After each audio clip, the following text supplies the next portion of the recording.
Hello and welcome back to Zee max studios.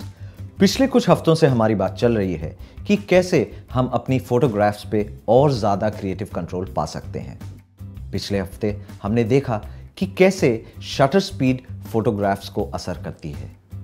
इस हफ्ते उसी सिलसिले को जारी रखते हुए हम ये समझने की कोशिश करेंगे कि अपर्चर का फोटोग्राफ्स पे क्या असर होता है। हम ये भी समझने की कोशिश करेंगे कि डेप्थ ऑफ फील्ड किसे कहते हैं और कैसे अपर्चर के जरिए हम इसे कंट्रोल करके अपनी हर फोटोग्राफ को एक अलग पहचान दे सकते हैं। किसी भी फोटोग्राफ में जिस जगह पर फोकस होता है उसे पॉइंट ऑफ फोकस कहते हैं। इस तस्वीर में पॉइंट ऑफ फोकस नंबर 5 पर है। पॉइंट ऑफ फोकस के थोड़ा आगे और थोड़ा पीछे एक हिस्सा होता है जो भी फोकस में लगता है। इस हिस्से के सबसे आगे और पीछे वाले पॉइंट के बीच की दूरी को डेप्थ ऑफ फील्ड कहते हैं। इसे DOF भी लिखा जाता है। ज्यादा डेप्थ ऑफ फील्ड को डीप डेप्थ ऑफ फील्ड या डीप फोकस कहा जाता है और कम डेप्थ ऑफ फील्ड को शैलो डेप्थ ऑफ फील्ड या शैलो फोकस कहा जाता है। डेप्थ ऑफ फील्ड कितनी शैलो या डीप है ये अपर्चर पे डिपेंड करता है। अपर्चर जितना छोटा होगा डेप्थ ऑफ फील्ड उतनी ही ज्यादा होगी। इसे याद रखने के लिए हम यूं भी कह सकते हैं कि जितना ज्यादा अपर्चर का नंबर उतनी ज्यादा डेप्थ ऑफ फील्ड और जितना कम अपर्चर का नंबर उतनी कम डेप्थ ऑफ फील्ड। तो इस फोटो की डेप्थ ऑफ फील्ड कम है क्योंकि ये फोटो अपर्चर f2 पे ली गई है और इस फोटो की डेप्थ ऑफ फील्ड ज्यादा है क्योंकि इसे f16 के अपर्चर सेटिंग पे शूट किया गया है। तो भाई अब आप ये कहेंगे कि इतना पैसा खर्च करके बड़े अपर्चर वाला फास्ट लेंस लिया है तो मैं तो हमेशा फुल ओपन पे ही शूट करूंगा, उससे लुक भी अच्छी आती है।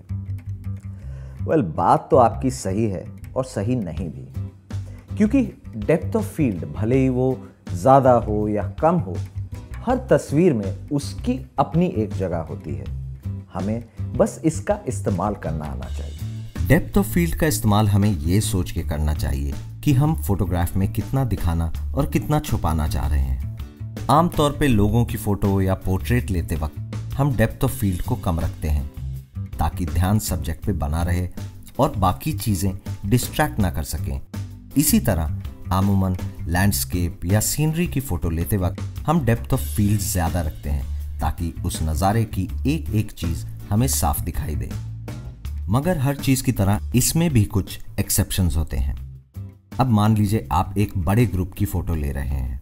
अगर आप अपर्चर को ओपन करके फोटो लेंगे तो डेप्थ ऑफ फील्ड इतनी कम होगी कि ग्रुप में सभी के चेहरे साफ नजर आए, ऐसा काफी मुश्किल है।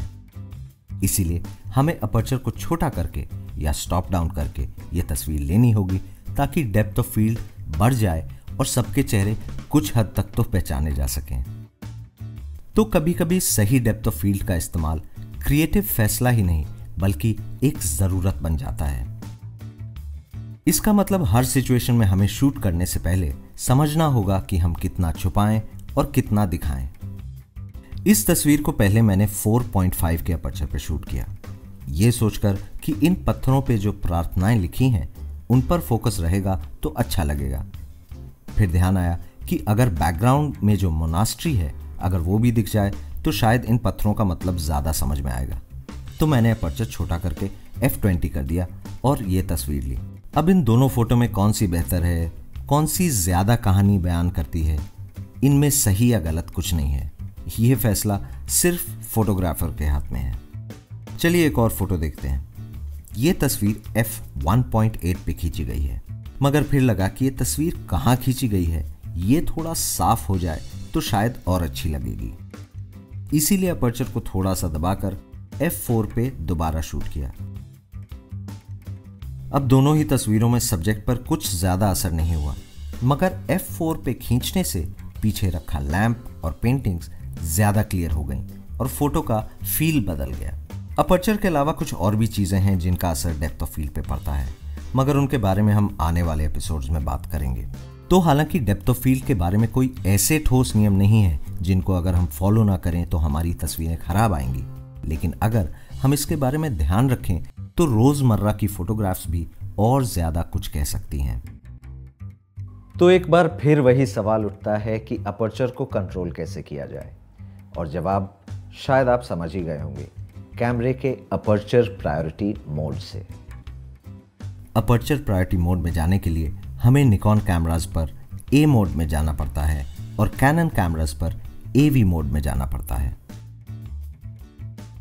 इस मोड में जाने के बाद हमें सिर्फ अपर्चर छोटा या बड़ा करना पड़ता है और कैमरा खुद ब खुद सही एक्सपोजर के लिए अपनी शटर स्पीड सेट कर लेता है।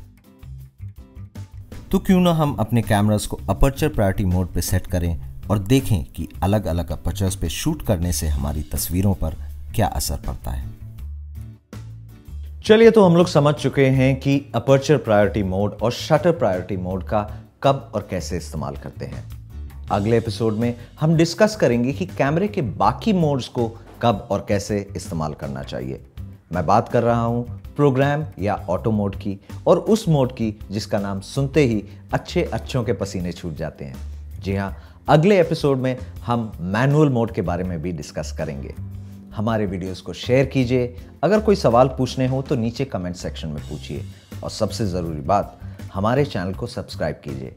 अगर थोड़ा वक्त मिले तो थोड़ी बहुत शूटिंग भी कर लीजिए। हाजिर होंगे अगले हफ्ते एक नए एपिसोड के साथ।